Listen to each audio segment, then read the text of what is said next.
Hello, peoples, and welcome to another episode of Esoterica Cinema, the podcast where we take films from the cinematic multiverse and discuss the hell out of them. I am your host for the day, Ryan Siebold, coming at you with another I Got 5 on It 5-minute mini review. Today's film begs the question, war. What is it good for? Absolutely nothing. We're talking about 2022's All Quiet on the Western Front. Directed by Edward Berger, Google has this described as: war breaks out in Germany in 1914. Paul Baumer and his classmates quickly enlist in the army to serve their fatherland. No sooner are they drafted than the first images from the battlefield show them the reality of war.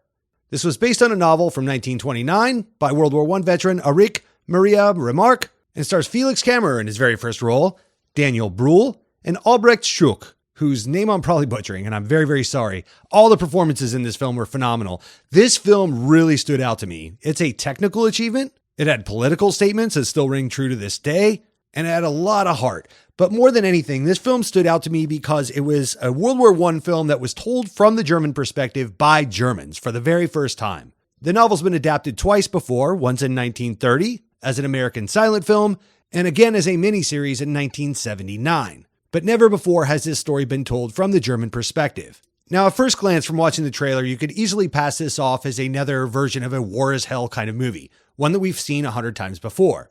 But in watching this, you quickly realize there is a ton of meat on the bone here that separates this film from many others. The film opens on a terrifying look at the battlefield to kind of let the viewer know what you're up against and what you're about to walk into, and then quickly cuts away to a small group of young men in a peaceful German village who are caught up in the German nationalism of the time and volunteer themselves to join the war, some of which are lying about their age to do so. The film rushes these young men through their training and then quickly dumps them off onto the battlefield to see the realities of what they just signed themselves up for.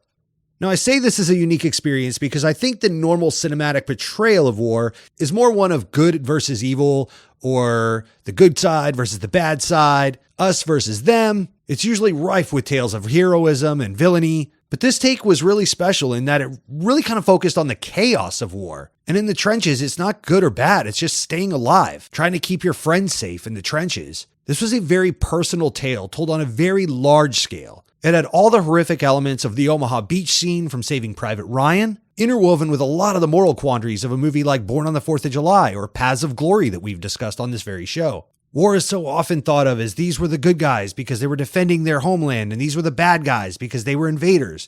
But a story like this did such a great job of taking those themes down to ground level and just showcasing these characters as kids that were told they were doing the right thing, handed a gun and a uniform, put through boot camp and pushed out onto the battlefield, and told to kill these people. They signed up for this war under the guise of nationalism, thinking they were doing the right thing, and then when you get out there, you don't know what you're doing. These kids were like 17, 18, and they were scared out of their minds. It's also worth mentioning we don't see a lot of films portraying the horrors of World War I. World War I was different because machine guns were brand new, tanks were brand new, planes were brand new. We were using mustard gas, fighting with bayonets. Not to take anything away from the horrors of wars like World War II or Vietnam, but World War I was a different animal. I think we could all agree. This was a war that was fought face to face by children, and it was terrifying. And this film did a tremendous job of really portraying the emotion of all of that. This film was also a technical masterpiece, and the first name that comes to mind would be cinematographer James Friend. Director Edward Berger and James Friend had never made a film on this scale before, so they hunkered down in a hotel room in Berlin during COVID lockdown and storyboarded the crap out of this, making sure they were absolutely prepared for all the challenges that were about to arise.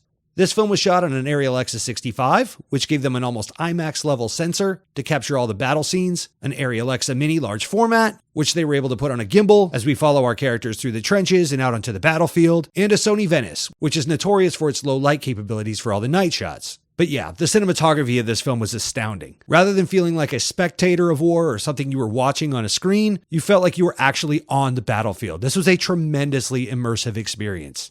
It was beautiful, it was terrifying, it was emotional when it needed to be. Absolutely incredible. At just shy of 2.5 hours, director Edward Berger said it was important not to shorten certain scenes and let them play out in real time, namely the notorious crater scene, which I won't spoil here, but when you see the movie, you'll know what I'm talking about. But yeah, this film really perfectly walked the line of chaos and horror and action and suspense, but then also these emotional moments that they let you just sit in and kind of contemplate. Really powerful stuff. As I previously stated, this was our protagonist Felix Kammerer's first film. He came from a theater background. He had never been in a motion picture before. But the director said it was important to cast mostly unknown, so the characters in the story really stand out more than their star power. He also said the journey of the actors was very similar to the story itself, in so much as they signed up for boot camp and were all joking around and having a good time. But when they actually went to go shoot these battle scenes and the meat of the story of this film, they were up against the elements, entrenched in mud and dirt. It was really, really hard to shoot this movie. Though I have not read the book, apparently scenes were added around Act 2 that continued on through Act 3 that told the story of the treaty that was signed between France and Germany that was being spearheaded by Daniel Bruhl's character, Matthias Erzberger, along with a few other German politicians.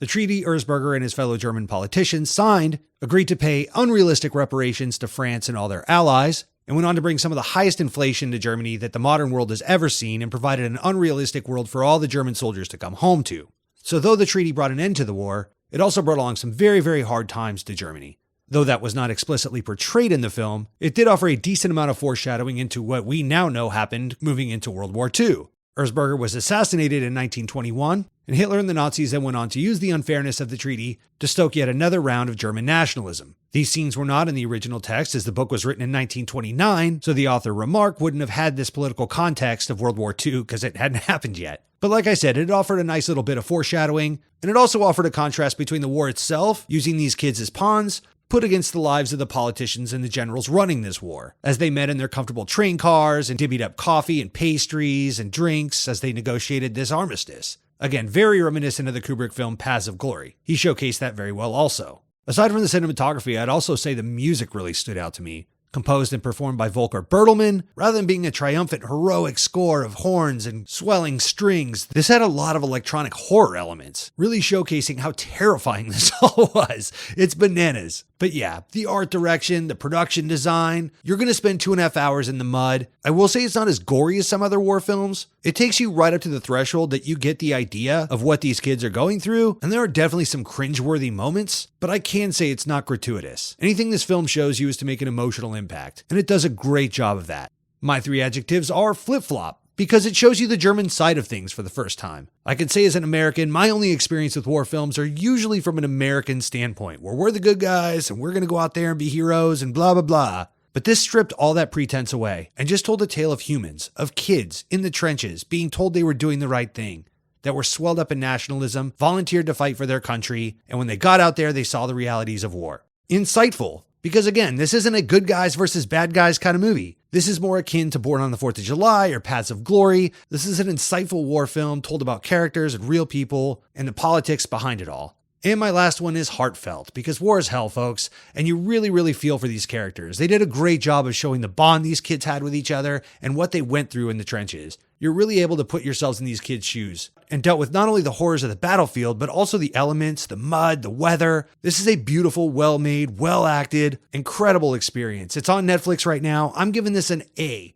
Well, that's it for me. Catch us next week on another episode of Esoterica Cinema!